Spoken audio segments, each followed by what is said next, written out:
কবরে প্রথম প্রশ্ন করা হবে, মার রব্বুক, তোমার রবের নাম কি? আমাদের রব কে? ওমা দীনুক, তোমার ধর্মের নাম কি? আমাদের ধর্মের নাম কি? বিশ্বনবীর চেহারা দেখিয়ে বলা হবে, এই লোকটাকে তুমি চিনো কিনা? চিনি না আমরা?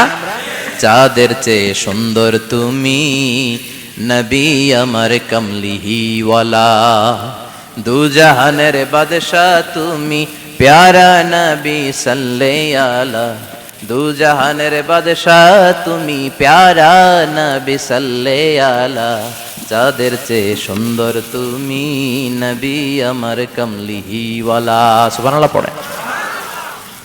আমাদেরকে জিজ্ঞেস করা হবে, রব কে? বলবো আল্লাহ। ধর্ম কি? বলবো ইসলাম। এই লোকটারে চিনো নাকি? আমরা বলবো চিনি, আমাদের প্রাণের নবী মুহাম্মদ সাল্লাল্লাহু। তিনটা প্রশ্নের উত্তর করতে পারলে এডিশনাল আরেকটা প্রশ্ন, ওমা ইলমুক।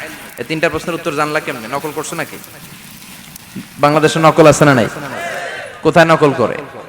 হ্যাঁ, কিছু লিজেন্ড আছে দেখি, একেবারে জামার ভিতরে নকল, টুপির ভিতরে নকল, স্কেলের ভিতরে নকল, মৌজার ভিতরেও নকল। আছে না নাই? কথা বলেন। ফেরেশতারা বলবে, তুমি তিনটা প্রশ্নের উত্তর করলে কি করে? আপনাকে বলতে হবে, আমি কোরআন থেকে শিখেছি, আমি হাদিস থেকে জেনেছি। চিল্লায় বলেন ঠিক কিনা?